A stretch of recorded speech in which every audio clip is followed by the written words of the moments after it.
Hello! This video is on the requirements for a complete and high-quality application for the Seismic Mitigation Program. During this video, you will learn about available resources and where to find them, the required documents for a complete application, and how to submit your application. One of the best resources available to applicants is an OPSC pre-application meeting. While we cannot guarantee funding until a complete application is received and approved, OPSC is happy to meet with any district and its representatives in advance of application submittal.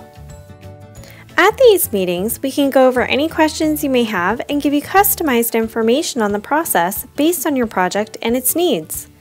To schedule a pre-application meeting or ask any questions you may have, please contact a member of the Seismic Mitigation Program.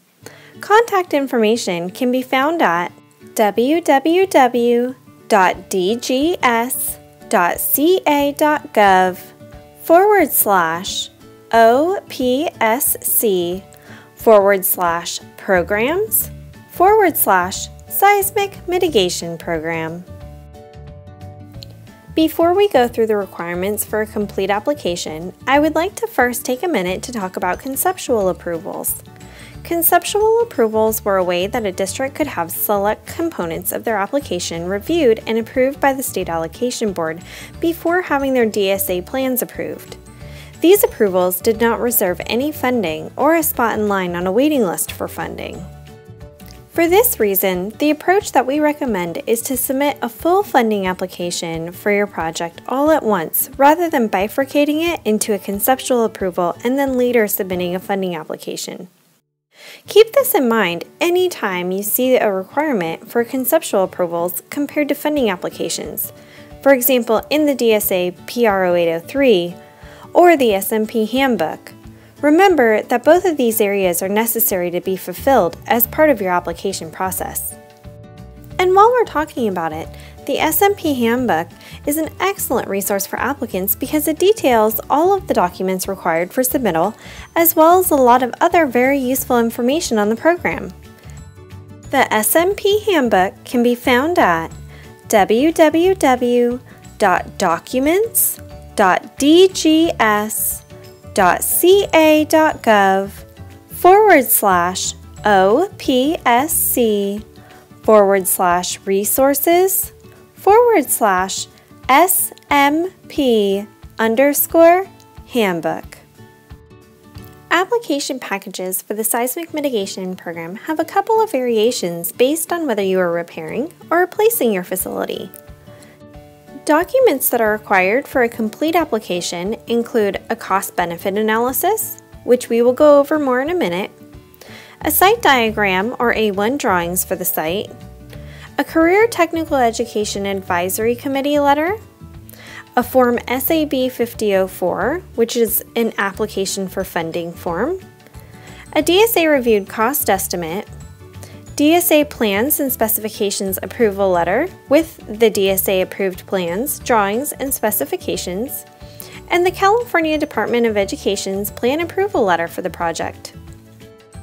Documents specific to a repair project would also include the Evaluation and Design Criteria Report, which was submitted and approved by DSA during Phase 3 of their review, and the Phase 4 approval letter.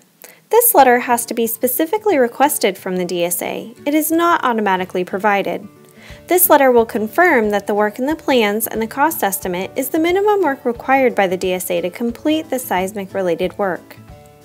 If your facilities are being replaced, then you would instead submit the DSA Replacement Option Analysis, which was submitted as part of Phase 2 of the DSA review, along with the DSA Phase 2 approval letter. If the district's replacement project also includes site development work, then the district would need to also submit the Site Development Worksheet in order to receive an additional grant for those costs. We will go over where to find a template for this worksheet in a moment. The cost-benefit analysis, site diagram, and CTE letter will all be generated by the district. Let's take a minute to go over the requirements for these documents. The cost-benefit analysis is a tool that is required to be drafted by the district by the School Facility Program regulations. It is essentially a very simple calculation to determine whether your project is eligible for rehabilitation funding or for replacement funding. Just to be clear, what type of funding your project is eligible for is not determined by and does not dictate what the districts are entitled to do with their facilities. It is simply a way that the most economical method for the state to fund the project is determined. To calculate this, you will compare the total minimum cost required to mitigate the facility to the current replacement cost of the facility. The current replacement cost is a specific dollar amount per square foot of interior space and is adjusted by the State Allocation Board each year. So, for example, let's say the minimum cost to repair your facility is $500,000 and the size of your building is 10,000 square feet. Based on the 2017 index, the current replacement cost of the building would be $3,620,000, which would make the rehabilitation cost 13% of the current replacement cost. This project would qualify for funding based on the repair costs. Comparatively, if the minimum cost to repair a facility was $2 million for a 10,000 square foot building, the cost to repair the facility would be 55% of the current replacement cost. This would result in the funding for the project being calculated based on either replacement cost per square foot of the building or on pupil grants. For this site diagram, it would be most helpful if it were an A1 diagram that shows building locations on site, as well as purposes for the rooms within the buildings and square footage amounts of each room. However, if the district has another document that meets these specifications, it's welcome to submit that instead. And the CTE letter is simply a letter or meeting minutes from the district's CTE Advisory Committee stating that it has reviewed the district-wide CTE needs in relation to the specific project site and the district-wide CTE needs are being adequately met. The 5004 and the Site Development Worksheet will also need to be generated by the district. These documents can be found at www.dgs.gov/OPSC/forms/seismic mitigation program forms. Once on this site, you'll want to click on the Seismic Mitigation Program Funding Forms accordion, where you can then access this form and worksheet. The remaining forms will have already been created and approved by the DSA or the CDE and can be forwarded along with all the other documents. An additional document that the district may find helpful to fill out and submit would be the Facility Hardship Request Sheet, which is like a checklist that the district can use when compiling their application. This sheet can be found on the Seismic Mitigation Program webpage. Photos may also be helpful to submit if they clearly demonstrate the identified facility concern. As they say, a picture can speak 1,000 words.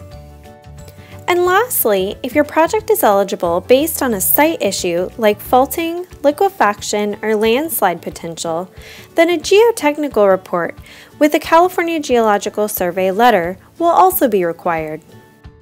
Once all of the documentation has been gathered and a complete application has been compiled, the district can mail the application or physically deliver it to the Office of Public School Construction at the Department of General Services headquarters, which is located at 707 3rd Street, West Sacramento, California, 95605.